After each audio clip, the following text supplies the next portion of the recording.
À première vue, un grand tableau rempli de centaines de lignes de données n'est probablement pas la façon dont on s'imagine faire des modifications sur un modèle 3D.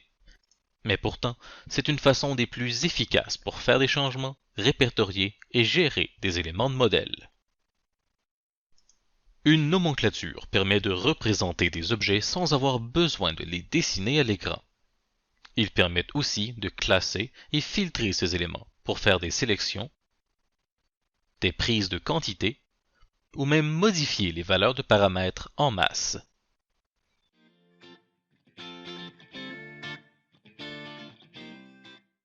Il existe plusieurs types de nomenclature qui se spécialisent soit sur certaines catégories d'éléments ou sur un type de représentation. La nomenclature de quantité est la plus commune et permet de répertorier des éléments 2D ou 3D présents dans la maquette, par exemple une nomenclature de porte, de fenêtre ou de pièce.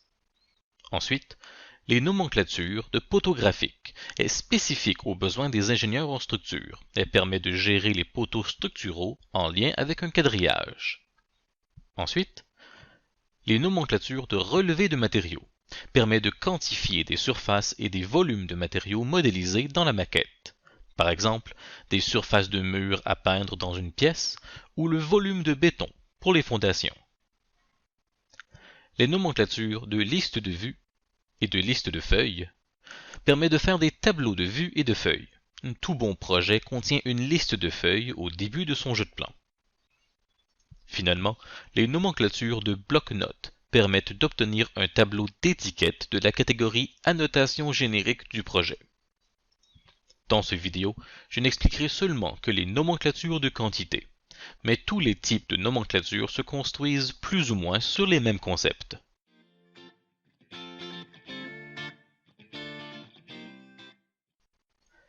Les commandes de création de nomenclature sont disponibles dans l'onglet Vue, sous le groupe Créer, la fonction Nomenclature, puis le type de nomenclature que vous souhaitez.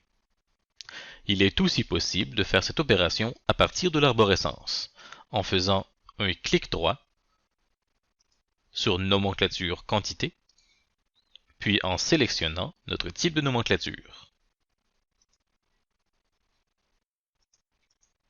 La fenêtre Nouvelle nomenclature nous permet de déterminer quelle catégorie d'éléments sera représentée dans notre nomenclature. La section Catégorie permet de choisir quelle catégorie d'éléments cette nomenclature représente. Selon le type de nomenclature, les catégories disponibles dans cette liste pourraient changer. À titre d'exemple, choisissons la catégorie Porte. La liste déroulante des phases nous permet de déterminer à quelle étape du projet les éléments que nous choisissons de représenter dans notre nomenclature seront pris. Dans le doute, laissez-le sur Nouvelle construction. Il existe deux types de nomenclature de quantité, les tables de composants et les tables de valeurs. Les tables de composants sont des nomenclatures standards qui listent les éléments, alors que les tables de valeurs sont des outils spécialisés qui servent à attribuer plusieurs valeurs de paramètres selon un paramètre parent.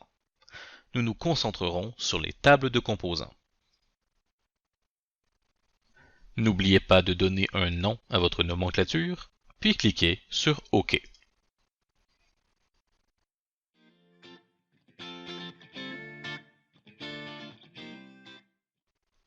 Le menu des propriétés de la nomenclature apparaîtra. Le premier onglet, celui des champs, détermine les colonnes de votre nomenclature. À gauche est une liste de tous les paramètres disponibles. Chacun des champs est un paramètre de type ou d'occurrence de la catégorie que vous avez choisie à l'étape précédente. Ici, je vois donc plusieurs paramètres de porte. La partie à droite représente les champs qui seront contenus dans votre nomenclature. Ajoutez ou retirez des champs à l'aide de la flèche verte et de la flèche rouge. Ajoutons quelques paramètres, tels que la famille, le type, l'identifiant, la hauteur la largeur et la fonction. L'ordre des champs indique leur position dans le tableau. Les champs en haut de cette liste seront les premiers à gauche dans le tableau. Pour modifier leur position, utilisez simplement les flèches déplacer le paramètre vers le haut et déplacer le paramètre vers le bas.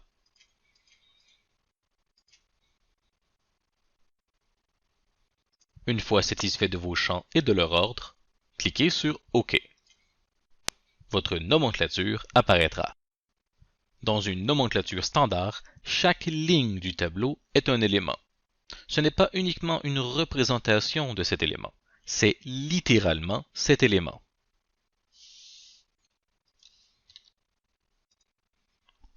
Par exemple, dans cette nomenclature de porte, si une ligne est sélectionnée dans la nomenclature, l'élément 3D est sélectionné dans le modèle. Même chose si plusieurs sont sélectionnés.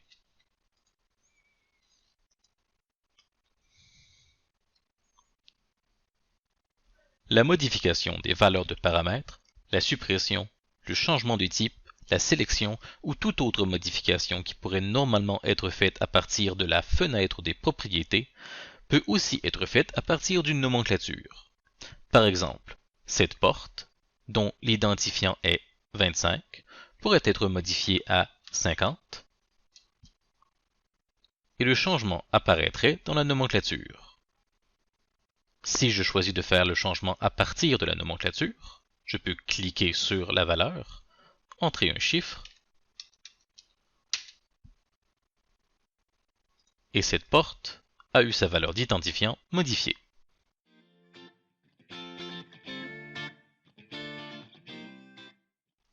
De retour à la nomenclature, sélectionnons le deuxième onglet des propriétés de la nomenclature, les filtres.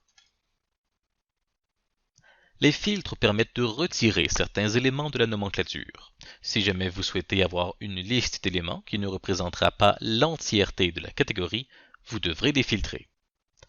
La première liste déroulante est une liste des champs qui ont été choisis à l'étape précédente. Choisissez un paramètre avec lequel vous souhaitez filtrer. Par exemple, fonction. La deuxième liste déroulante est une série de conditions pouvant être appliquées à ce champ pour en vérifier la valeur. Par exemple, s'il est égal.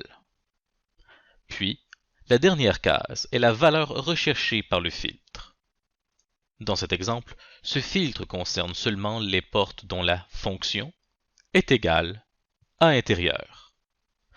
Notez que les filtres de nomenclature représentent les éléments que vous souhaitez voir, pas ceux qui sont filtrés. En acceptant ce filtre,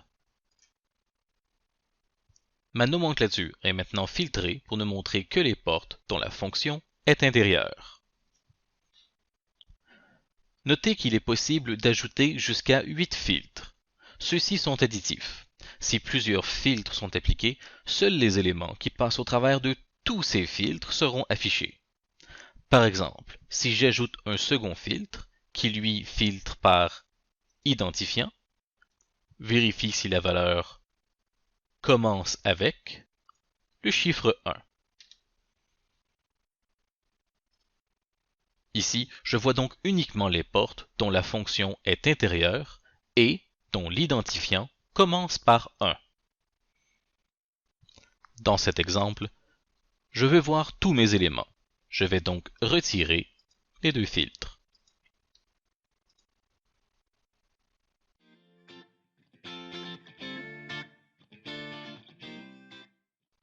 Le troisième onglet, le tri regroupement, permet de réorganiser les éléments selon des valeurs de paramètres.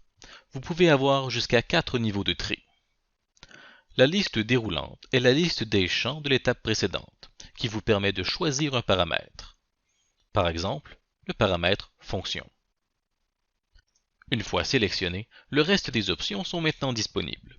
Les boutons croissant et décroissant permettent de classer vos éléments selon leur valeur alphabétique ou numérique. Par exemple, trier par fonction croissante réorganisera ma nomenclature pour que les portes de fonction extérieure soient en haut et intérieure soient en bas.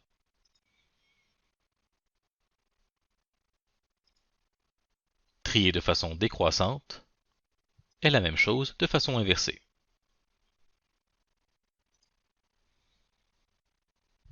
Les trois prochaines options décrivent ce qui arrive au début, à la fin et à chaque division du tri.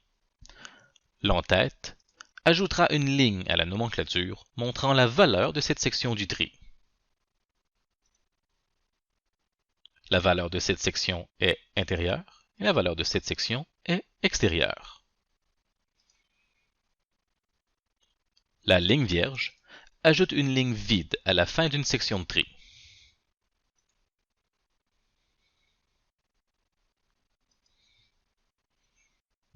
Le pied de page ajoute une ligne à chaque division de tri montrant le sommaire des valeurs.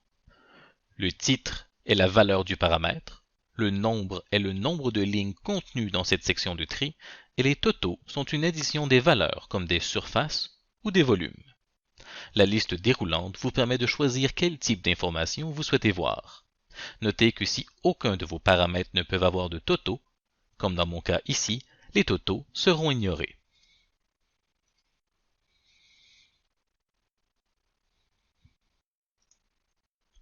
L'ordre des tris est important, car chaque niveau de tri sera affecté à chaque section triée avant elle, en commençant par le haut. Par exemple, j'ai ajouté un paramètre « commentaire » qui contient de l'information à savoir si ces portes sont pleines ou vitrées. Si j'ajoute un tri par commentaire, chacune des sections du tri précédent sera individuellement triée. On peut même y ajouter une en-tête, des lignes vierges et des calculs de pied de page.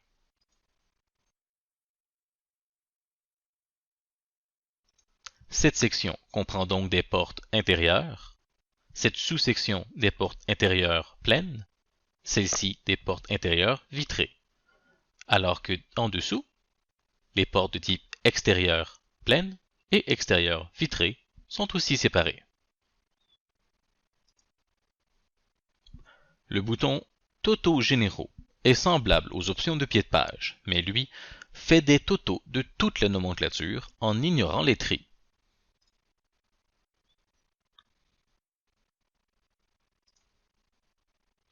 Le bouton Détailler chaque occurrence est important. S'il est coché, chacun des éléments individuels seront affichés avec leur propre ligne.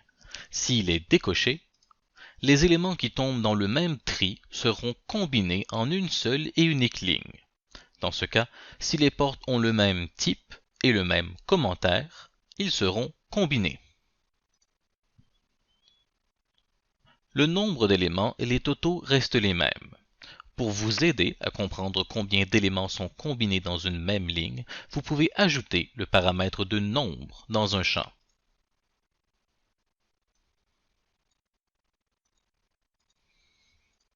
Cette ligne contient donc deux objets, celle-ci 5, et ainsi de suite.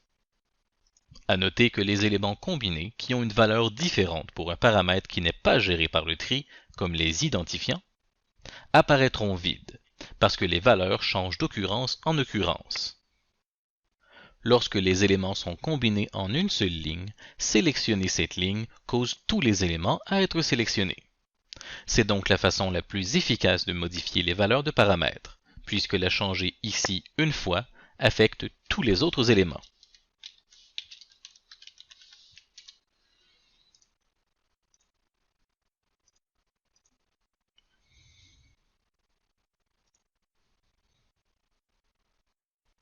Modifions donc nos tris pour avoir quelque chose de plus visuellement intéressant.